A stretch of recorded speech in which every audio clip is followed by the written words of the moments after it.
Fast snacks, fast food, fast reviews. Snack Masters Inc., a podcast served to you in 30 minutes or less. Snack Masters Incorporated. Snack Masters. Snack Masters. You'll be snacking with the Snack Masters. Snack Masters. Snack Masters. Snack Masters! Yeah.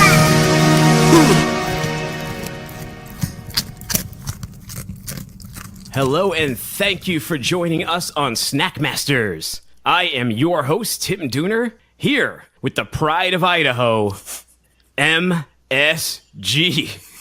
Hello. See, I got it right this time, right? You did. Actually, I'm proud of you. Third time's a charm. But I have a question for you. It's November 3rd today. I walk downstairs, and what do I hear but White Christmas streaming from Pandora? So, my question to you, Marty, is when is it okay to start playing Christmas music? Is it fair game? Like, when November 1st, we're on? You know, that's tough for me. I don't normally enjoy listening to Christmas music. I know it's there, it's good to get you prepped for the season, all that stuff, but if I was to pick a start time where I feel okay, I got to go with the day after Thanksgiving. I mean, that's kind of when the official season starts, the shopping, the weather. So when do you guys go get your tree? Because we go the weekend after Thanksgiving. It's a tradition. It's been with my parents, and now it is with my wife and with my kids. So we go and pick out a tree that Saturday or that Sunday, depending on how hectic the Thanksgiving holidays are and if we're traveling to one parent's house or the other. What do you guys do? Well, it's funny because I overheard my wife talking to my son this morning, and she said, out of the blue, we ought to set up our tree early this year. We pull our Christmas tree out from the rafters in the garage, usually the day after Thanksgiving. We take the day and set it all up, so. Oh, no. Don't even say it. Are you going to say you have a fake tree? And that's what I'm saying. That is exactly what I'm saying.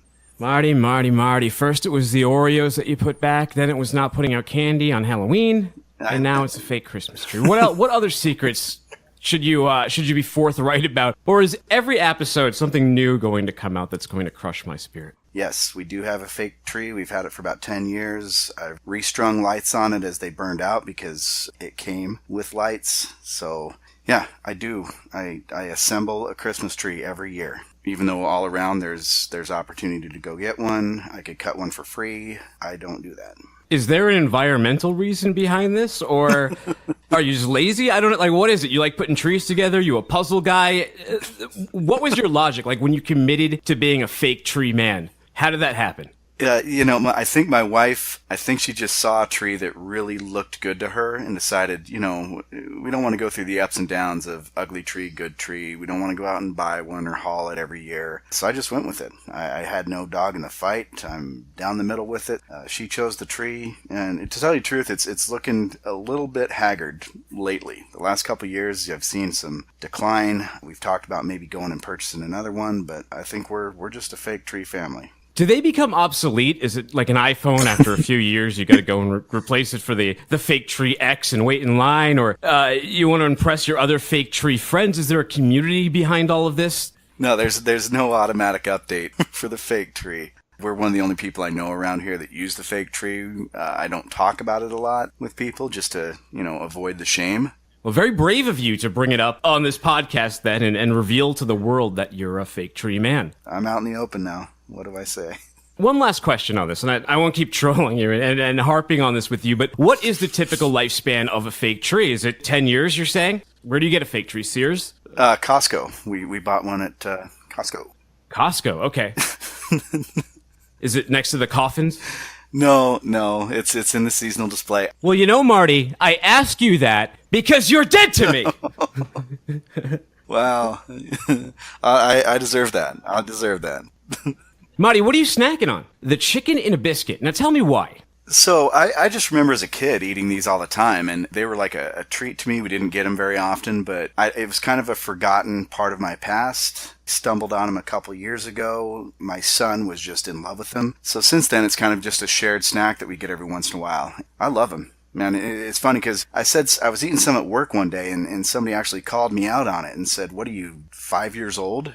Now on the box here, there's a cartoon chicken. Maybe that's why the youth thing is pushed through. You know, the marketing on here. It says Flavor Originals, chicken in a biscuit. Biscuit is spelled Biskit. Original baked snack crackers. I splayed these out, and you got a fairly generous portion. You got 12 crackers for the serving. It's 160 calories. So I'm going to eat one of these right now and see if this tastes like I remembered in my youth. Sounds good.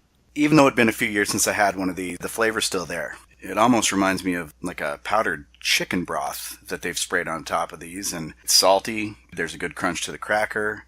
But as you alluded to, I think they did change the formula unless I'm remembering completely differently. Well, what do you think? Yeah, so I ate 2 of them. The first one, I licked the powder off. It tasted exactly the same. I like it. It's tart. It's tangy. I'm a big fan of vinegar, salt and vinegar chips. This hits the button for me. And I noticed that these had a bit of crunchability to them. So I went over to the crunch consultant, my dog that I keep on staff. She's a Doberdor, which is a Doberman Lab mix. We got her from a rescue. And I mean, that's what we gather. That's the best we can gather from how she looks. We haven't sent her out for like DNA testing or anything ridiculous like that. Not that extreme, but you know how when you have a pet, you just make things up. And that's what we made up. That's her backstory. I let her have it.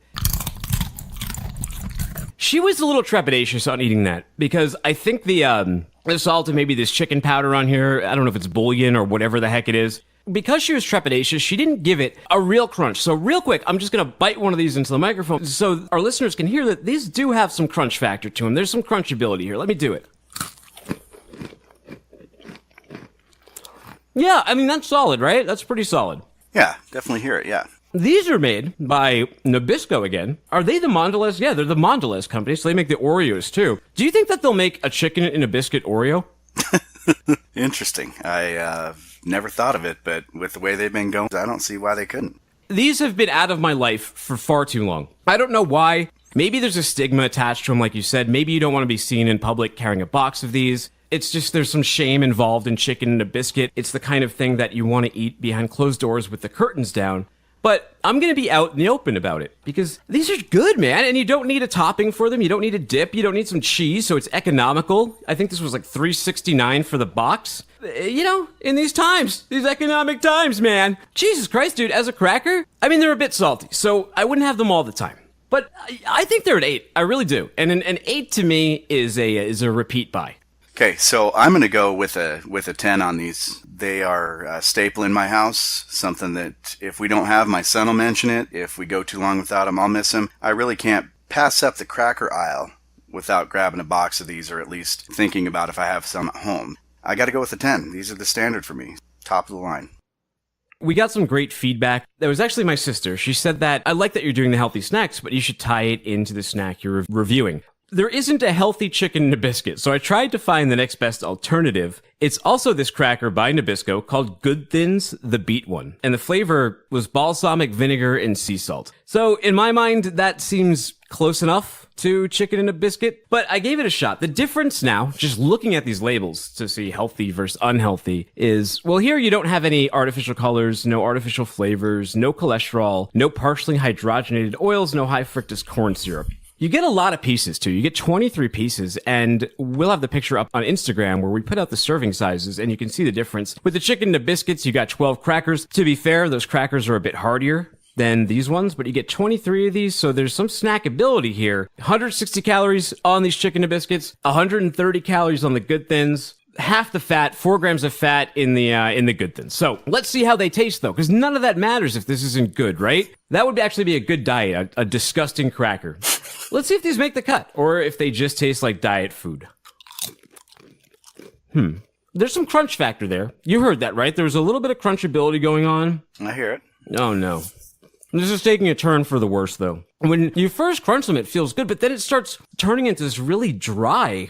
I don't know if this makes sense, but it's dissolving, but turning into like a dry, mealy substance too. It's sucking all the water out of my mouth. And I'm looking at the ingredients. We got potato flour, beet flour, and cornstarch. It must be cornstarch, because that's what you use to suck water out of things or to thicken things. And this is thickening the mucus in my mouth, so I'm not a fan of that. I'm not a fan of beets to begin with, but I figured when you turn this into a chip, I was going to give it a shot. I'm not anti-beets. They're just something like I never make, I wouldn't make. I actually used to be in one of those farmer co-ops at my kids' daycare, and I had to leave it because they would give us too many goddamn beets, and they would go bad. I think I'm going to donate these to the food pantry. The seasoning is good. I can give it that. Maybe I'll lick the seasoning off first. These are a 2 out of 10. I wouldn't buy them again. I do not recommend them. You know what? You're going to have to stick with the chicken in a biscuit. If you need a replacement, this is not the methadone to your chicken in a biscuit fix, Marty. Fair enough. I will continue to avoid them. What I picked up here is something I haven't tried before. This is, What you got? What you been snacking on? well, they're called, I hope I'm pronouncing this right, Takis Fuego, hot chili pepper and lime tortilla chips. So here we go. Marty, I've heard rumors about these. I've heard people mention them and talk about them, so I knew you were doing these today, too. And while I was making my grocery trip, I went looking for them. I couldn't find them anywhere. I don't know what aisle they're in, but I checked the ethnic food aisle, I checked the Mexican food aisle, I checked the tortilla chip aisle, the organic one, the regular chip aisle, and the cracker aisle. I couldn't find them. We have a friend online who espouses the value of them. Shout out to Snark. I'm curious to see what your Idahoan palate, what you get off of these. Okay, well, these are plain round tortilla chip that's been rolled into a tight cylinder, which is apparently, I guess, good work if you can find it, but they're then generously sprayed with some sort of seasoning. They're beet red, much like Cheetos. Your fingers are going to be discolored after eating these things. There's no two ways around it.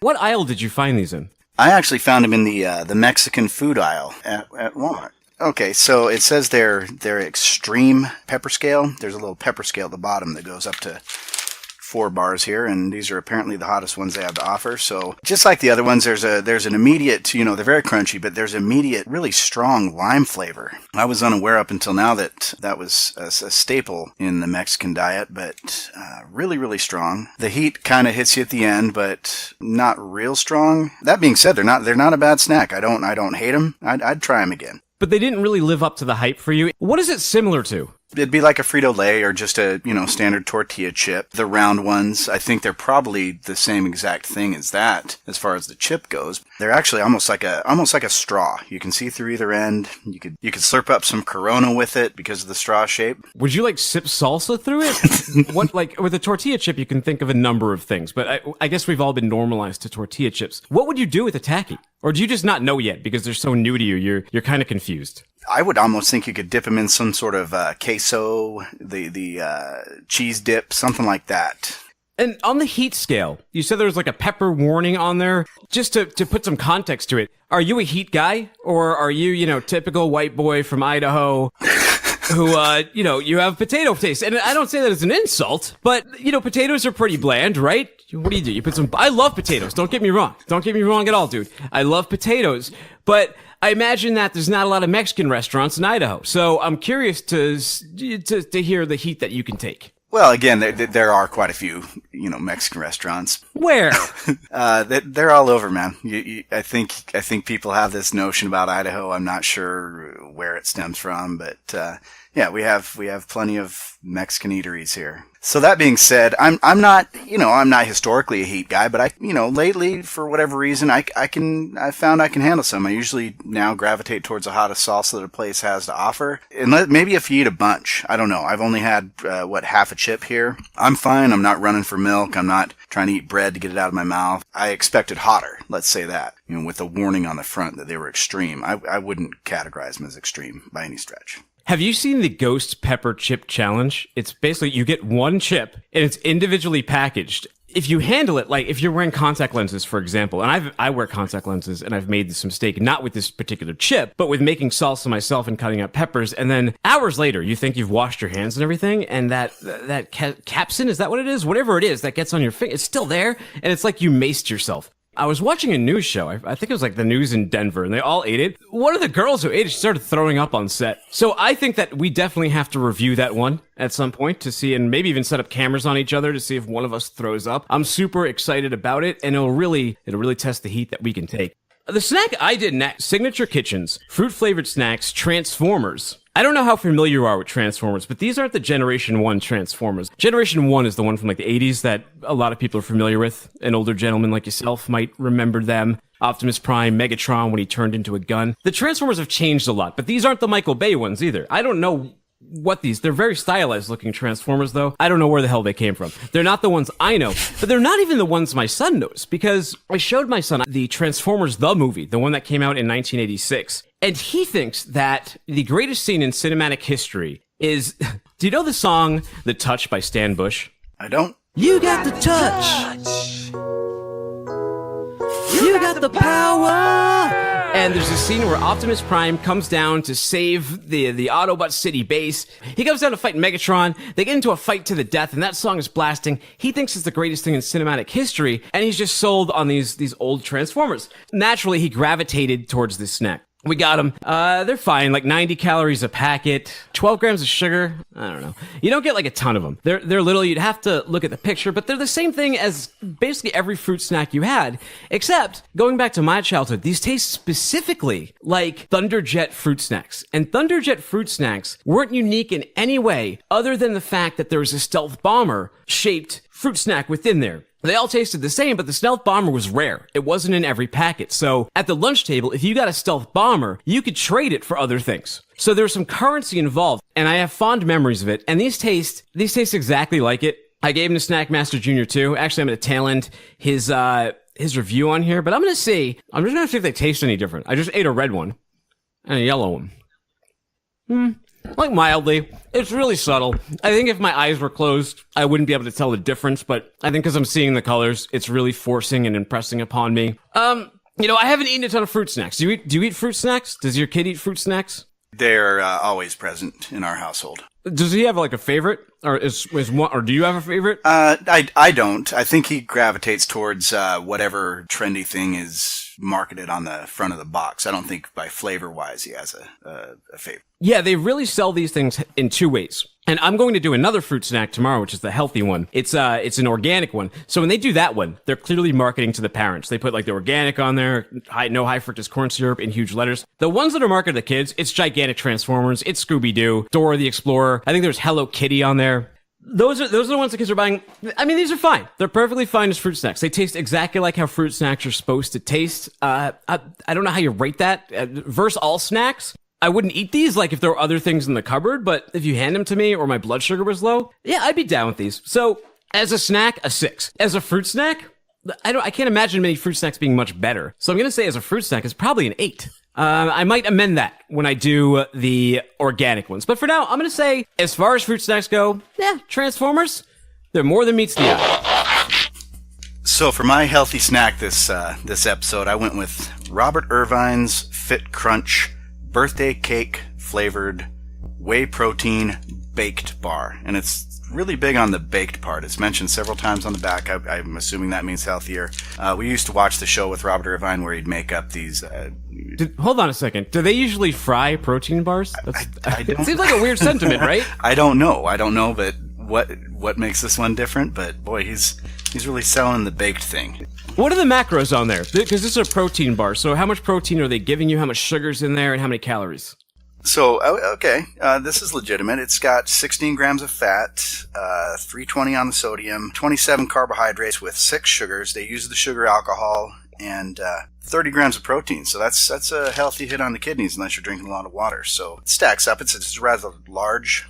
How many calories? Oh, I'm sorry. Calories. 380. How often do you look at your macros over there? Zilch. Matty. No. I know, because if I said that to a friend of mine like Troy, and I said macros, he'd immediately list the calories, the carbohydrates, and the protein. No, all those numbers mean the same thing. All those words mean the same thing. I eat what I eat. So, yeah, 140 calories from fat, if that means anything to you. No, how many calories total? 380. 380 on these, so... It's a meal. Yeah, okay. Right? I mean, that's pretty dense. 380 calories for a protein bar. Okay. Yeah, I'll go with that. Conversely, like the Quest bar I did yesterday, right? That was 190 calories, but you got 20 grams of protein. So in order to get 10 more grams of protein with this bar, what is it? It's another 140 calories or 130 calories. You know, it's a steep price to pay. To be fair, you're going with the birthday cake flavored bar. So if that's what drew you into this snack, I think you're trying to maybe cheat the system a little bit. I don't know. Kind of walking the fence there as far as healthiness if you're picking up the birthday cake flavored protein bar. You know, looking at it, it definitely tries to replicate the birthday cake. It's got drizzle of pink frosting. It's coated with white frosting sort of looking stuff. A couple of different layers in there. There's supposedly a cookie crunch to it. And then another layer where they sneak in the, the standard whey, thick animal food sort of component. But I'm gonna pop it in the mouth, see what we go with. So, Think of it in two ways. Think of it as a protein bar versus other protein bars you have, and rate it that way. But also as a snack you would pick up if you were, I don't know, hungry and at a rest stop or at a gas station. Is this serviceable? Because protein bars, it's a little bit unfair because most of them really aren't that good. Yeah, all that being said, I'm gonna do a hard pass on this one. It's overly sweet. I don't taste, even the birthday cake. They missed the mark on that. I've got a real strong kind of super, super sweet vanilla flavored. It talks about the crunch that you're going to get. Not much of a crunch in there. Yeah, this is a no for me. I'm not sure I could finish the rest of it. Might try to pass this on to my kid. He probably like it. Yeah, I'm not going to finish this bar. So it's even bad as a protein bar. Definitely not a snack, but not good as a protein bar either. No, and I eat a protein bar. I'm going to review one on the next show, the one that I always go to. It's a favorite of mine, and I love it. But this one, no, it does not. I won't purchase this one again. So it's like double ones, one on each side, one as a protein bar, one as a snack too. Yeah, maybe a 1 as a snack and then maybe a 2 or 3 as a protein bar, just because, supposedly it's healthy. I don't know. Maybe it stacks up against other ones, but... All right, my friend, avoid those. Today we covered chicken in a biscuit. We were clucking hard about that one. I gave it an 8. Did you give it a 10? I think you gave it a 10 out of 10. You said that there's no way this particular cracker could even get any better, and the only way a cracker could only equal the awesomeness that is the chicken in a biscuit. You're saying that you'll eat it naked too. It doesn't need the easy cheese that they recommend on the back. It doesn't need this apple or the grapes or the milk that they recommend. I didn't entirely agree with you. I gave it an 8. I did the good things to see if there was a healthy alternative. Unfortunately, there may be, but it certainly is not these Good Thins beat balsamic vinegar crackers. We did the Transformers fruit snacks. Great as a fruit snack.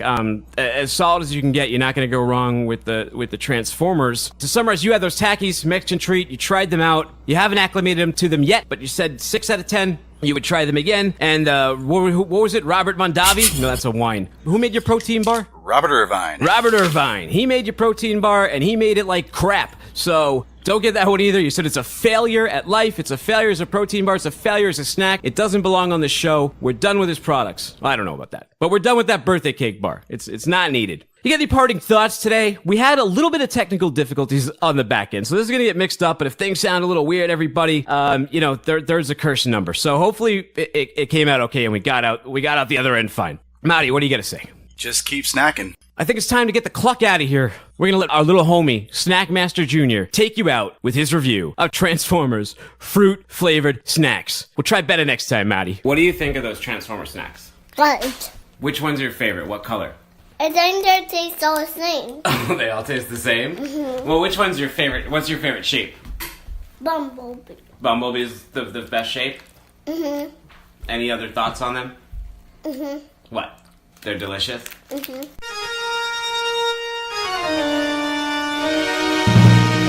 Snack Masters Incorporated.